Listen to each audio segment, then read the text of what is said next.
Hello नमस्कार दोस्तों। टेक्सपीडिया online में आपका फिर से स्वागत है। मैं राहुल साहू आज फिर आप लोगों के लिए एक नई सीरीज़ लेके आया हूँ। आप लोगों ने हमारी 1040 सीरीज़ को देखा, उसको बहुत प्यार दिया। I am thanks for that. And जैसा कि हमने आप लोगों से वादा किया था कि हम आपके लिए एक बिजनेस टेक सीरीज़ भी लेके आएंगे। So after 1 years we are coming back in YouTube. Now we are starting with our business tech series. तो इस सीरीज़ में आप लोगों को, जैसे कि हमारे 1040 में हमने कंप्लीट सीरीज़ बनाई थी, 14 वीडियोस थे, तो अगर किसी ने वो वीडियोस नहीं देखी हैं तो आप जाके एक बार देख सकते हैं। इस सीरीज़ में हम बिजनेस टैक्सेशन कवर करेंगे, जिसमें आगे आपका 1065, 1120 एंड 1120 का ओवरव्यू रहेगा। सो प्लीज़ आप इसको रेगुलर कंटिन्यू देखिएगा। हम इसमें आपको बेसिक से एडवांस तक की ट्रेनिंग यहाँ पे देंगे, यूट्यूब में फ्री ऑफ कॉस्ट रहेगी। साथ ही साथ हमारा प्रैक्टिकल ट्रेनिंग का भी कोर्स लॉन्च हुआ है, तो आप लोग हमारे ऐप पे जाकर या फिर हमारी वेबसाइट पे जाकर भी देख सकते हैं। तो चलिए दोस्तों, शुरू करते हैं हमारा बिजनेस ट्रेनिंग का फर्स्ट एपिसोड। दोस्तों, जब भी हम कोई भी ट्रेनिंग्स करते हैं तो हमारा ये होता है कि फ़र्स्ट हम बेसिक से स्टार्ट करते हैं। तो यहाँ पे हम सबसे पहले जब हमारा बिजनेस ट्रेनिंग आता है, तो बिजनेस ट्रेनिंग में सबसे पहले जो हमारे आते हैं वो होता है हमारा type of entity and it's equity structure. And दोस्तों, वन मोर थिंग, हमारा एक ऑफिशियल नंबर अभी लॉन्च हो गया है।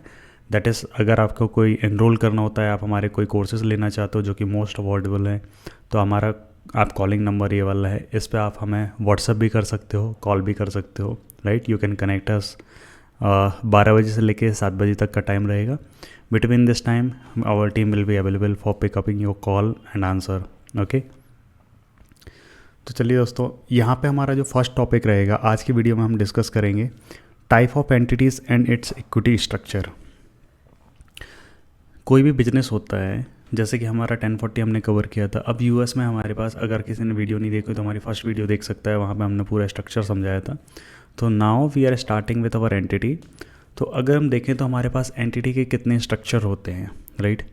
यूएस में, क्योंकि हर एक कंट्री का एंटिटी स्ट्रक्चर डिफरेंट होता है, यहाँ पे जैसे कि प्राइवेट लिमिटेड, लिमिटेड कंपनीज होती हैं, वहाँ पे भी हमारे पास डिफरेंट कॉपरेशंस होते हैं, राइट। सो वहाँ पे बेसिकली देखा जाए तो 5 टाइप ऑफ एंटिटीज़ होती हैं।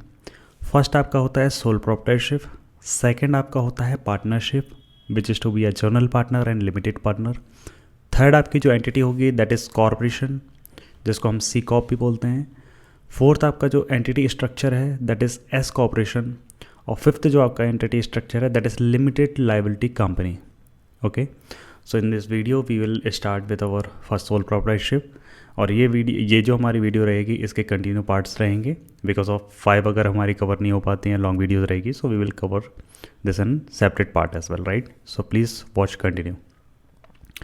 सो सबसे पहले हम यूएस टैक्सेशन में एंटिटी स्ट्रक्चर, हमारा पहला जो एंटिटी स्ट्रक्चर आता है that is sole proprietorship. Okay, so sole proprietorship होता क्या है और किस तरीके से ये काम करता है, we will start it from 1 to 10, right. So जो सोल प्रोप्राइटरशिप है, ये देखा जाए तो यूएस का सबसे बेसिक बिजनेस फॉर्म्स होता है, राइट। और सोल प्रोप्राइटरशिप में क्या होता है कि जो ऑनर है वही बिजनेस को रन करता है। ओके, सो हम यहाँ पे थोड़ा थियोरेटिकल भी जाएंगे और उसको एक्सप्लेन भी करेंगे, because of you will understand the concept and the language which to be mention in by law, right. So यहाँ पे क्या होता है कि जैसे कि देख रहे होंगे आप, one of the most important feature of the sole proprietorship is that is the very easiest form to setup in the US, right. क्योंकि सोल प्रोप्राइटरशिप फॉर्म होती है तो इसमें हमारे पास कोई भी बिजनेस रजिस्ट्रेशंस लेने की ज़रूरत नहीं होती हमें, राइट। जैसे कि आप यहाँ पे देख रहे होगे, the registered the business under the his name and get all the requirements local license. यहाँ पे क्या होता है, आपको सेपरेट रजिस्ट्रेशन रिक्वायरमेंट नहीं होती है। यहाँ पे जो ऑनर होता है वो अपने नाम पे ही बिजनेस रजिस्टर्ड कराता है। जैसे कि इंडिया में हम कहना चाहिए कि एमएसएमई रजिस्ट्रेशंस कराते हैं या गुमास्ता रजिस्ट्रेशन होता है, right. So that is your sole proprietorship. ये जैसे इंडिया में होता है वैसा ही सेम है sole proprietorship in the US. Okay, second यहाँ पे चीज़ क्या होती है, a business owner run the sole proprietorship business alone. अब ये जो बिजनेस ओनर्स होते हैं सोल प्रोप्राइटरशिप, इसकी एक कंडीशन होती है कि यहाँ पे आप दो लोग या फिर उससे ज़्यादा लोग काम नहीं करते हैं। Like this is solely, right. जैसे कि आपको नाम से ही डिफाइन हो रहा होगा कि सोल प्रोप्राइटरशिप है, तो यहाँ पे एक अकेला पर्सन जो होता है वो सिंगल ही अपने बिजनेस को रन करता है, राइट।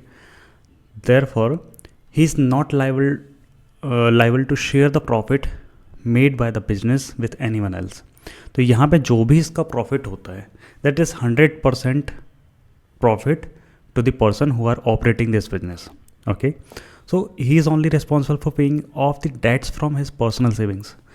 दूसरी चीज़ में क्या होता है कि जब आप यहाँ पे कोई भी आपका डेप्ट होता है, right, so this is a 100% liabilities for the person who are running this business. तो अगर आपका मान लेते हैं आप एक कोई बिजनेस कर रहे हो और वहाँ पे आपकी लाइबिलिटीज़ होती है, आपको लॉस होता है, तो उसका 100% आपको पे करना होगा. सपोज दैट आपने बिजनेस कर रहे थे और आपने लोन लिया, तो उस पर जो भी आपका लॉस होगा, राइट, तो वो रिकवर करने के लिए आपकी पर्सनल एसेट्स को यूज़ कर सकते हैं. दैट इज़ कॉल्ड, आपकी यहाँ पे लाइबिलिटी ट्रांसफ़र होती है. तो 100% आप लाइबल हो बिजनेस के प्रॉफिट या लॉस के लिए, राइट. जैसे कि आपको 100% प्रॉफिट यहाँ पे मिलता है, वैसे ही 100% आप लाइबिलिटी भी बियर करते हो. Okay. Unlike a company, soul proprietorship is not a separate business entity. जैसे कि कोई कंपनी होती है that is separate business entities, तो वैसे सोल प्रोप्राइटरशिप का क्या होता है, सेपरेट बिजनेस एंटिटी नहीं होता है. Okay. Legally we can say that the owner of the business and the business have one entity. अगर हम इसको लीगल लैंग्वेज में बोलें तो जो ओनर है और जो बिजनेस है दोनों की एक ही एंटिटी होती है, क्योंकि हम इसमें क्या होता है कि ओनर के नाम पे ही बिजनेस रजिस्टर्ड करते हैं. Okay. So the responsibility of all business activities and the transaction taken place in the business falls on the owner of the business, right? तो यहाँ पे सारी की सारी रिस्पॉन्सिबिलिटी ओनर्स की होती है. Okay. As the owner and the entity is one time same, no wages can be paid to the owner. यहाँ पे ओनर को वेजेस नहीं दिए जाते हैं बिकॉज ऑफ ओनर जो है वो प्रॉफिट लेता है. So we didn't pay any wages and salary, right, to the owner, because owner यहाँ पे क्या है 100% लाइबल होता है और 100% प्रॉफिट शेयरिंग होता है. सो जब भी कोई पर्सन 100% प्रॉफिट शेयर करेगा या फिर कोई प्रॉफिट शेयरिंग में है तो we didn't pay any salary. Okay. The tax process is similar because you do not materially need to obtain a employer identification number. तो आपका जो टैक्स प्रोसेस है ना वो भी सिमिलर रहेगा, क्योंकि यहाँ पे आपको EIN नंबर लेने की ज़रूरत नहीं होती. EIN लेने की ज़रूरत आपको तब पड़ेगी अगर आप किसी को हायर करते हो. जैसे कि सेकेंड लाइन में आपको लिखा हुआ है यहाँ पे कि if you hire someone for paying salary, right, then you need a EIN number. तो अगर आप किसी को हायर करते हैं और उसको आपको सैलरी पे करनी रहेगी, सो ऑब्वियसली जब हम किसी को सैलरी पे करते हैं तो हम वहाँ पे टैक्स भी डिडक्ट कर लेते हैं. जैसे कि इंडिया में अगर आप सैलरी पे करते हो तो आप वहाँ पे TDS डिडक्ट करते हैं, राइट. सो जब हम किसी को सैलरी पे करते हैं तो for that formalities we need a EIN number. तो सोल प्रोप्राइटरशिप में हमारे पास EIN नंबर हो सकता है. EIN नंबर होता क्या है, that is employer identification number. Okay. Next point क्या है यहाँ पे, sole proprietorship are subject to a pass through taxation. Sole proprietorship होता है उसको हम बोलते हैं पास थ्रू टैक्सेशन, क्योंकि meaning the business owner report income and losses from their business on their personal tax return under the schedule C, but the business itself is not tax separately. तो यहाँ पे क्या होता है कि pass through entities हम इसलिए बोलते हैं क्योंकि यहाँ पे बिजनेस जो है वो खुद का रिटर्न फाइल करके टैक्स पे नहीं करता है. ये क्या होता है, जो इंडिविजुअल पर्सन जो ऑपरेट कर रहा है, तो सारे जो बिजनेस की इनकम है वो इंडिविजुअल पार्टनर जो है वो अपने रिटर्न में शो करता है. That's why it is called pass through taxation. Okay.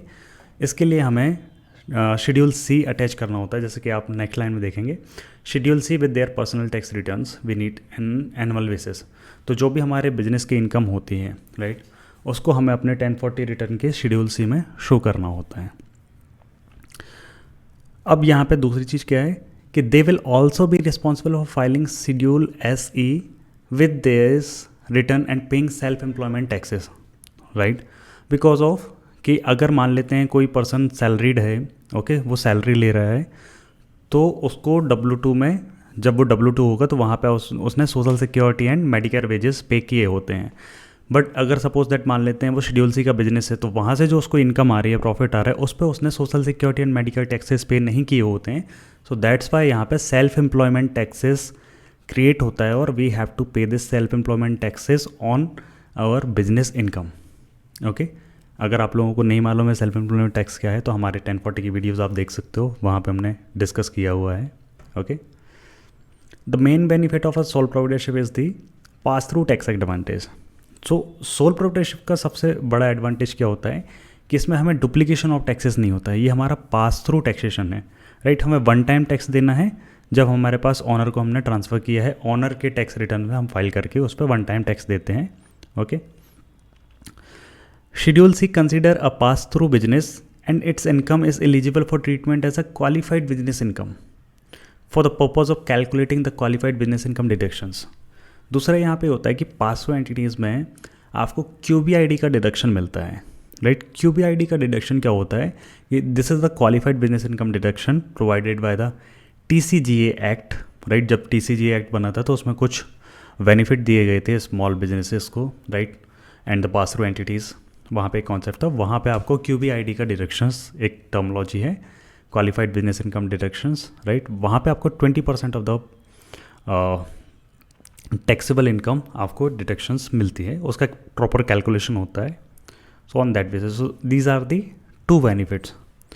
Then यहाँ पे आप देखोगे कि फॉर्मेलिटीज़, जैसे कि हमने देखा कि हमारे पास बेनिफिट क्या थे, तो आपने देखा कि यहाँ पे सोल प्रोप्राइटरशिप क्या होता है, क्या रिक्वायरमेंट्स होती है, कौन सा फॉर्म होता है, schedule C we have to file, ऐसी टैक्सेस एप्लीकेबल होते हैं, और we doesn't require to registered as an entity, okay. अब इसकी रिपोर्टिंग कैसे होती है, टैक्स फॉर्मेलिटीज़ क्या हैं। So attach a schedule C in your 1040। जब हमारे पास बिजनेस इनकम का होता है सोल प्रोप्राइटरशिप का, तो हमें यहाँ पे शेड्यूल सी अटैच करना होता है 1040 रिटर्न में। दूसरी चीज़ क्या होती है, हमें शेड्यूल SE जनरेट होता है, that is self employment taxes. तीसरी क्या रिक्वायरमेंट होती है, filing of form 941, 940 and W2 is required, right. अगर आपने एम्प्लॉय हायर किए हैं तो उनके लिए आपको 940 फाइल करना रहेगा, W2 इशू करने रहेंगे। और तीसरा फोर्थ पॉइंट क्या है, यहाँ पे आपको बैलेंस शीट की रिक्वायरमेंट नहीं रहेगी। आई होप आपको सोल प्रोप्राइटरशिप क्या होता है ये समझ आया होगा। Next we will move forward to the partnership in the next video. Thanks for watching.